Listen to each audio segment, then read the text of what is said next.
Ce document est produit par l'Université Joseph Fourier Grenoble 1 en collaboration avec la région Rhône-Alpes et l'Université numérique francophone des sciences de la santé et du sport.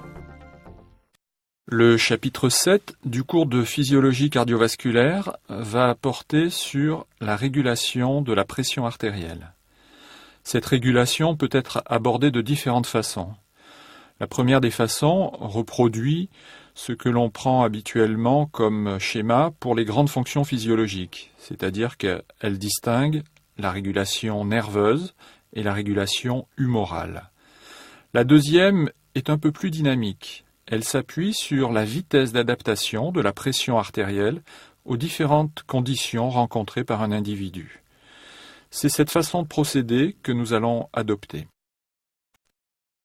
Le plan du cours que nous allons utiliser est le suivant. Nous allons commencer par parler des mécanismes d'action immédiate. Il va s'agir de mécanismes qui interviennent en quelques secondes. Ces mécanismes sont d'origine nerveuse, mis en jeu à partir des barorécepteurs et des volorécepteurs, et ils impliquent le centre cardiovasculaire bulbaire. Ce centre sera mis en œuvre également dans une situation particulière qui est la situation d'ischémie cérébrale. Nous aborderons ensuite les mécanismes d'action à moyen terme puis à long terme et nous terminerons ce chapitre par un exemple de régulation illustratif, celui qui survient lors d'une hémorragie. En effet, les systèmes réflexes à court, moyen et long terme sont reliés les uns aux autres. Nous verrons que l'hémorragie, par exemple, nécessite la mise en action d'une réponse rapide et d'une réponse plus lente. Les deux réponses auront des fonctions complémentaires et on ne pourra se passer de l'une de ces deux réponses. Nous avons étudié dans les chapitres précédents la définition du débit cardiaque ainsi que les définitions des résistances vasculaires pulmonaires et systémiques. La somme des résistances pulmonaires et systémiques est égale aux résistances vasculaires totales ou résistance périphérique totale, notée également RPT. Ces résistances périphériques totales entrent dans une équation qui permet d'exprimer la pression artérielle moyenne ou PAM en fonction du débit cardiaque et de ses résistances. De cette équation, nous pouvons conclure que la régulation de la pression artérielle moyenne s'effectuera donc via deux facteurs, le premier étant le débit cardiaque, le deuxième étant les résistances périphériques. Le débit cardiaque est influencé, on le sait, par les changements de fréquence cardiaque, de contractilité myocardique et par le retour veineux. Les résistances périphériques totales, pour leur part, sont dues principalement à la résistance artériolaire, autrement dit, au rayon des artérioles. Au repos, la pression artérielle moyenne est maintenue à une valeur stable, voisine de 100 mm de mercure, grâce à l'intervention de plusieurs mécanismes de contrôle. Les mécanismes d'action immédiate sont, nous l'avons dit, d'origine nerveuse. Ils sont mis en jeu notamment à partir de barorécepteurs et de volorécepteurs et ils impliquent le centre cardiovasculaire bulbaire. Commençons donc par l'étude des barorécepteurs. Ce sont des récepteurs sensibles à la tension de la paroi des artères. Ils sont localisés à deux niveaux, dans la paroi de la crosse de l'aorte, pour les barorécepteurs dits aortiques, et à la bifurcation des artères carotides internes et externes, pour les barorécepteurs dits carotidiens. Leurs nerfs afférents sont les nerfs vagues, pour les barorécepteurs aortiques, et les nerfs de Hering, qui rejoignent les nerfs glossopharyngiens pour les barorécepteurs carotidiens. Ces nerfs vont transmettre l'information au centre cardiovasculaire bulbaire qui est situé pour sa part dans le bulbe rachidien. Les nerfs efférents du réflexe sont les nerfs parasympathiques et sympathiques.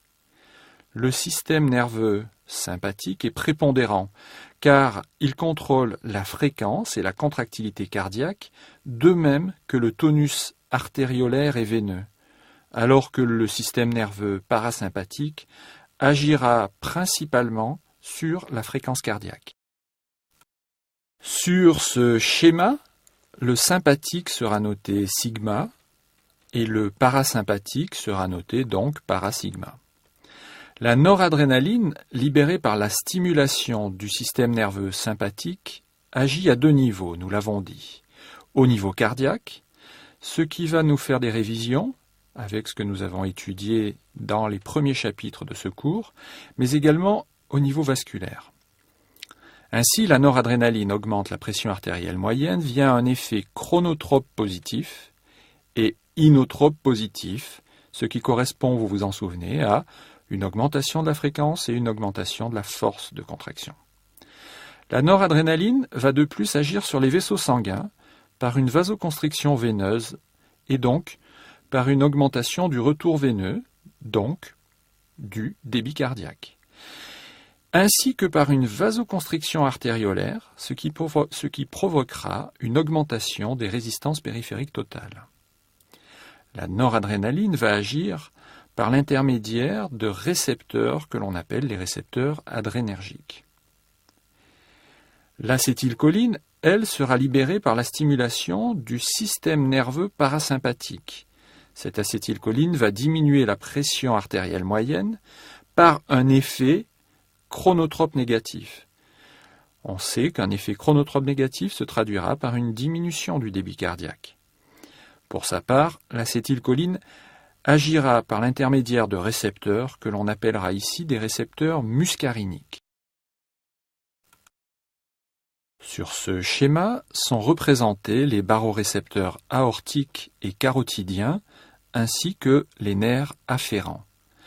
Vous retiendrez que la fonction des nerfs afférents dans un réflexe est de faire remonter l'information vers le système nerveux central, alors que les nerfs efférents vont véhiculer la réponse du système nerveux central en direction des tissus et organes, qui auront pour mission de produire une réponse en rapport avec l'information transmise.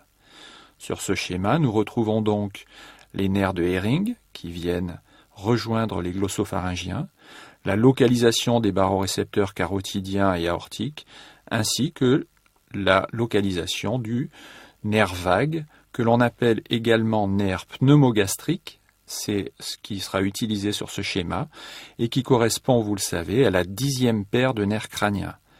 Ça explique le chiffre à côté de pneumogastrique. Vous savez aussi que le glossopharyngien correspondra à la 11e des paires de nerfs crâniens. Sur ce schéma est représenté le centre cardiovasculaire bulbaire situé dans le bulbe rachidien.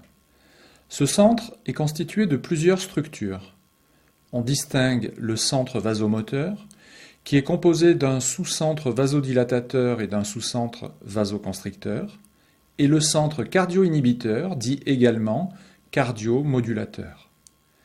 Les nerfs efférents du réflexe sont les nerfs parasympathiques et sympathiques. Vous reconnaîtrez dans la partie droite de cette diapositive le schéma classique qui illustre l'anatomie du système nerveux autonome. Le système nerveux sympathique est prépondérant car il contrôle la fréquence et la contractilité cardiaque, de même que le tonus artériolaire et veineux, alors que le système nerveux parasympathique agira surtout sur la fréquence cardiaque. Nous avons sur ce schéma une illustration du fonctionnement de la voie réflexe. Le stimulus initial est une modification de la tension de la paroi artérielle contenant les barorécepteurs. La décharge des nerfs afférents vers le centre cardiovasculaire bulbaire est alors modifiée. Cette décharge est illustrée sur ce schéma par les pics d'activité nerveuse. Une augmentation de la pression ou hypertension, représentée dans la partie droite de ce schéma, va accélérer la fréquence de décharge des barorécepteurs. Le centre cardiomodérateur sera alors stimulé et le centre vasomoteur sera lui inhibé. Ceci entraînera une réponse dépressive par augmentation du tonus parasympathique et diminution du tonus sympathique.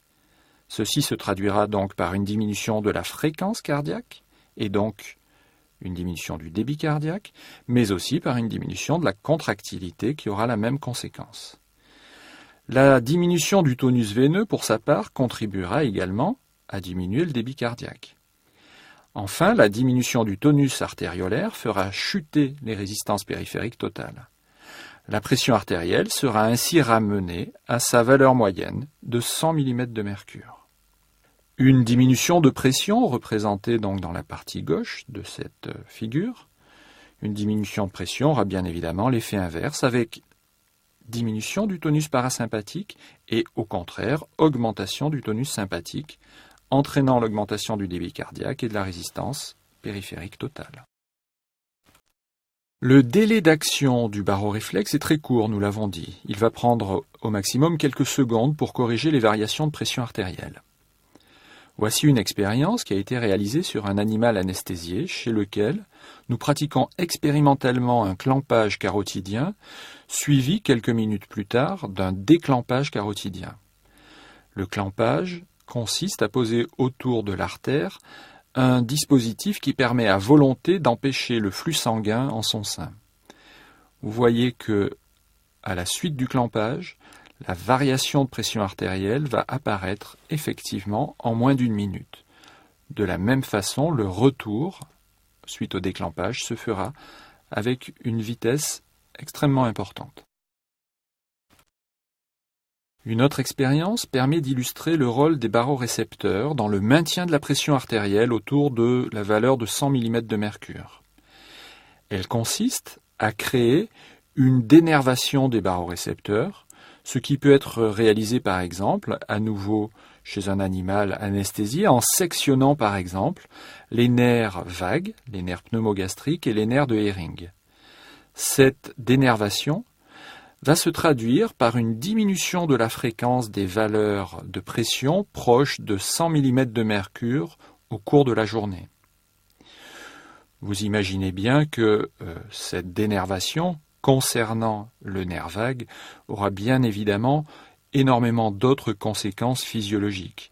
Et ces dénervations chirurgicales ou chimiques réalisées chez l'animal sont des expériences qui sont relativement lourdes à conduire.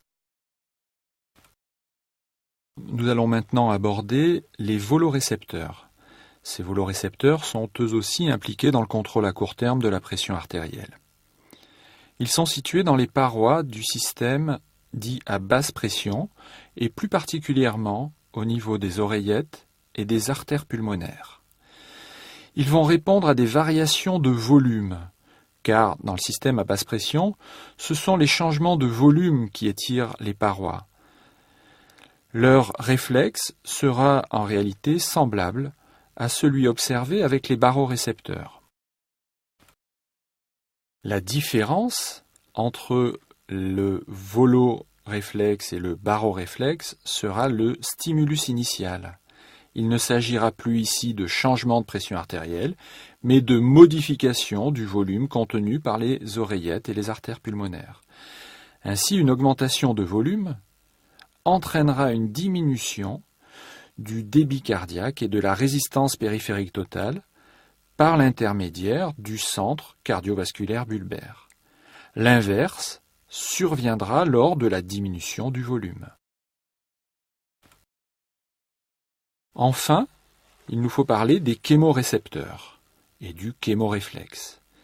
Les chémorécepteurs sont localisés dans des corpuscules qui sont des structures nerveuses traversées par une minuscule artère et situées aux mêmes endroits que les barorécepteurs. Nous parlerons ainsi de chémorécepteurs aortiques et carotidiens ou de corpuscules aortiques et carotidiens. Ces chémorécepteurs sont sensibles aux variations des concentrations en dioxygène, en gaz carbonique et aux variations de pH du sang qui va passer dans la petite artère mentionnée précédemment, sachant que ces variations de concentration d'oxygène, CO2, de pH pourront également être la conséquence d'une baisse de pression artérielle. En effet, ces variations interviennent notamment lorsque les barorécepteurs et les volorécepteurs ne suffisent pas à limiter la chute de pression. et lorsque cette chute de pression pourra atteindre des valeurs comprises entre 40 et 80 mm de mercure. À ce moment-là, les chémorécepteurs se mettront en activation. Leur réflexe va consister en une stimulation du centre vasomoteur. Donc nous n'aurons pas ici la composante inverse avec activation des chémorécepteurs pour des valeurs de pression supérieures à la pression artérielle moyenne de 100 mm de mercure. Ce schéma reprend ces deux notions. La baisse de pression artérielle entraîne une diminution du taux d'oxygène, une augmentation du taux de gaz carbonique et une diminution du pH, qui vont tous trois activer les chémorécepteurs. Le réflexe, chémoréflexe, consiste en une stimulation du centre vasomoteur visant à réaugmenter la pression artérielle. Nous allons maintenant parler de la réponse ischémique centrale. Il s'agit là d'un puissant mécanisme réflexe qui va apparaître lorsque la pression artérielle deviendra inférieure à 50 mm de mercure. En dessous de cette pression, le cerveau deviendra ischémique, c'est-à-dire que la quantité d'oxygène qui sera amenée aux cellules nerveuses ne sera plus suffisante, ce qui va produire une stimulation massive du centre vasomoteur. De là va découler une intense vasoconstriction périphérique et une augmentation de la pression qui pourra alors atteindre des valeurs de 270 mm de mercure. Vous imaginez bien qu'une pression artérielle inférieure à 50 mm de mercure est effectivement extra-physiologique. Elle surviendra dans un contexte pathologique grave qui peut mettre en péril la survie de l'individu. Et donc, la réponse ischémique centrale correspondra beaucoup plus à un réflexe d'urgence très puissant et très efficace, mais que l'on ne rencontrera pratiquement jamais dans un contexte physiologique simple. Nous allons aborder maintenant les mécanismes d'action à moyen terme qui vont se mettre en place en quelques minutes, voire quelques heures. Il s'agira de réflexes hormonaux impliquant surtout la noradrénaline et l'adrénaline ainsi que le système rénine-angiotensine. Les systèmes mis en œuvre sont, nous l'avons dit, système nerveux sympathique dans sa composante endocrine et le système rénine-angiotensine. Vous vous souvenez en effet que la noradrénaline et l'adrénaline peuvent être libérées directement dans le sang par des glandes situées au-dessus des reins que l'on appelle les glandes surrénales. C'est la partie médullaire de ces glandes surrénales que l'on appelle plus précisément les médullosurrénales qui seront responsables de cette sécrétion. Vous voyez sur le schéma représenté dans la partie inférieure de cette diapositive que le médiateur responsable de la sécrétion de noradrénaline et d'adrénaline par ces médullosurrénales est l'acétylcholine.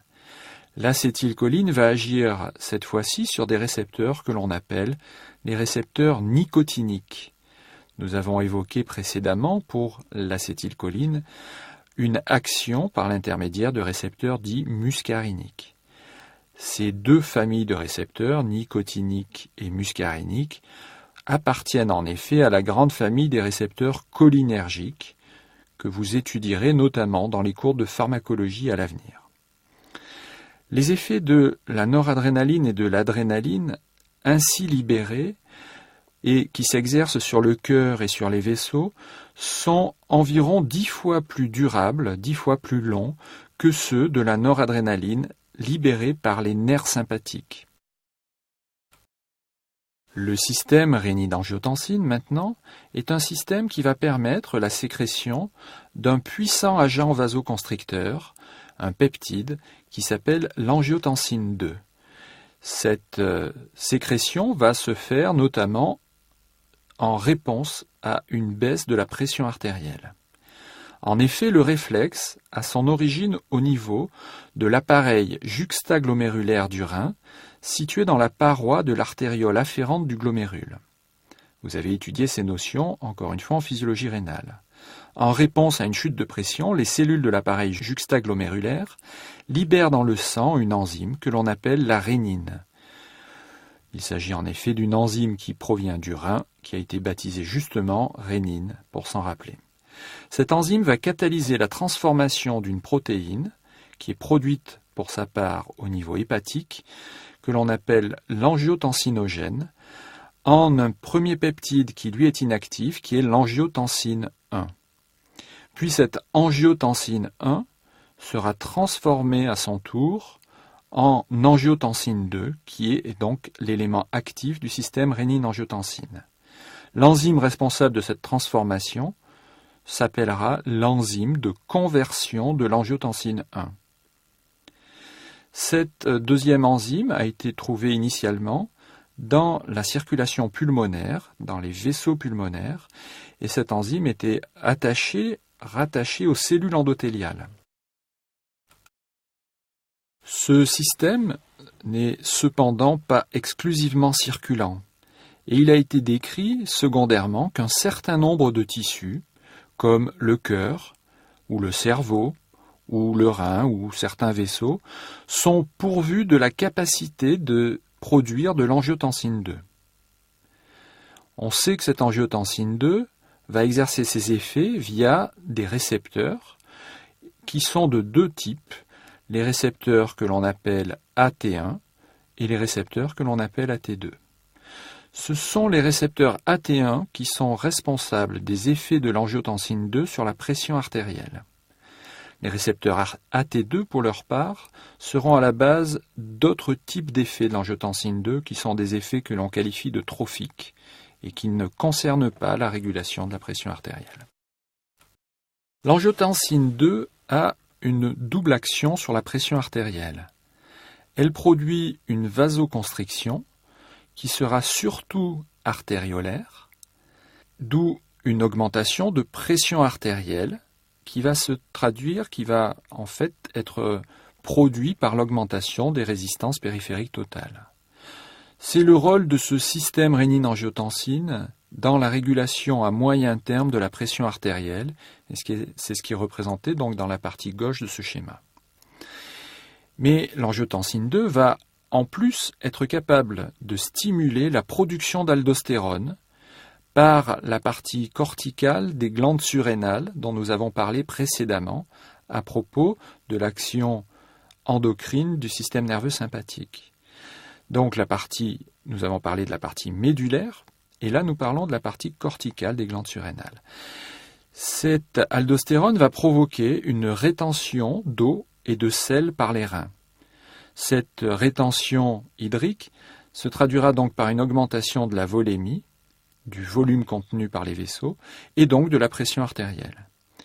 Il s'agira ici du rôle du système rénine-angiotensine dans la régulation de la pression artérielle à long terme, ce qui est illustré dans la partie droite de ce schéma. Nous allons maintenant décrire le mécanisme d'action à long terme de contrôle de la pression artérielle.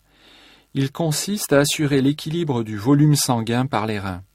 C'est un contrôle qui est à la fois direct et indirect, nous l'avons vu, par le biais du système rénine-angiotensine-aldostérone. Vous avez étudié l'essentiel de ce mécanisme dans le cours de physiologie rénale, et donc nous irons assez vite. Schématiquement, le contrôle direct va s'effectuer de la façon suivante. Tout ce qui va augmenter le débit urinaire va entraîner une diminution du volume sanguin, et à l'inverse, tout ce qui va diminuer ce débit urinaire va augmenter le volume sanguin. Retenez que ce débit urinaire sera égal à la quantité filtrée moins la quantité réabsorbée, sachant que la composante au niveau du néphron qui va effectuer la filtration sera le glomérule et que celle qui va effectuer la réabsorption active du sodium et de l'eau sera le tubule. Donc vous reverrez toutes ces notions dans le cours de physiologie rénale bien entendu.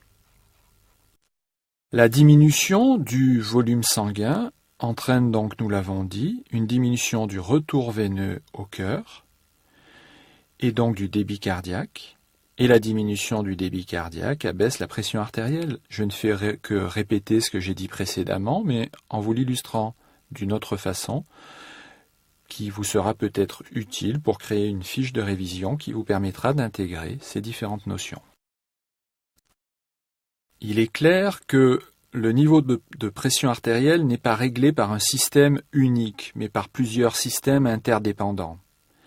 Lors d'une hémorragie sévère, le système de contrôle de la pression artérielle devra répondre à deux exigences, avec des contraintes temporelles différentes. La première contrainte, c'est d'assurer la survie de l'individu, et la deuxième est de lui assurer un retour à une pression artérielle normale. Sur ce schéma, nous retrouvons la cascade d'événements qui conduit de la chute du volume sanguin caractéristique de l'hémorragie à la diminution de la pression artérielle qui conditionne la survie de l'individu. Vous vous souvenez que, en dessous de 50 mm de mercure, va se mettre en jeu un réflexe extrêmement puissant, mais qui ne pourra pas permettre de compenser très longtemps si l'hémorragie continue.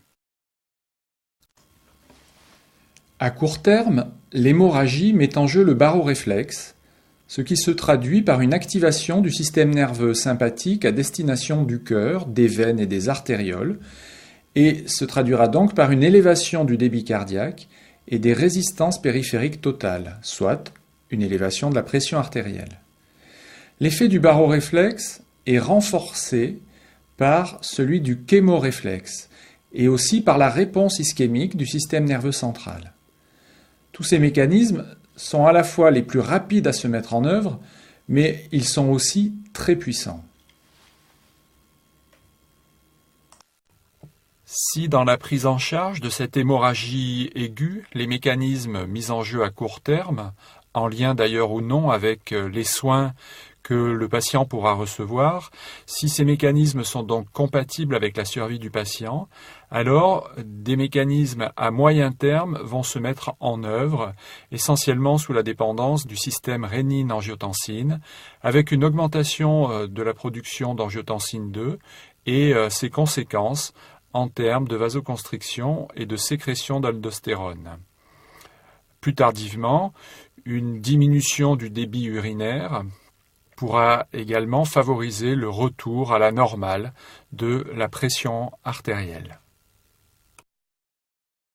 En résumé, sur ce court chapitre qui traite de la pression artérielle moyenne et qui reprend quelques notions donc évoquées dans le cours de physiologie rénale, je vous demanderai de retenir que la pression artérielle moyenne doit être maintenue à une valeur voisine de 100 mm de mercure afin d'assurer une circulation sanguine efficace et donc des apports suffisants en oxygène et nutriments aux différents tissus. Ceci explique l'importance de sa régulation, qui est essentiellement nerveuse et dépendante du système nerveux autonome, dans ses deux composantes sympathiques et parasympathiques, mais aussi, en partie, il s'agira d'une régulation humorale. Nous avons adopté un plan de cours qui s'appuie sur la vitesse de mise en jeu des mécanismes, et nous avons distingué les mécanismes à court, moyen et long terme. Cette régulation de la pression artérielle est le complément, à l'échelle de l'organisme, de la régulation des débits sanguins locaux propres à chaque organe ou tissu, et qui fera l'objet du chapitre suivant de ce cours de physiologie cardiovasculaire. Je vous remercie de votre attention.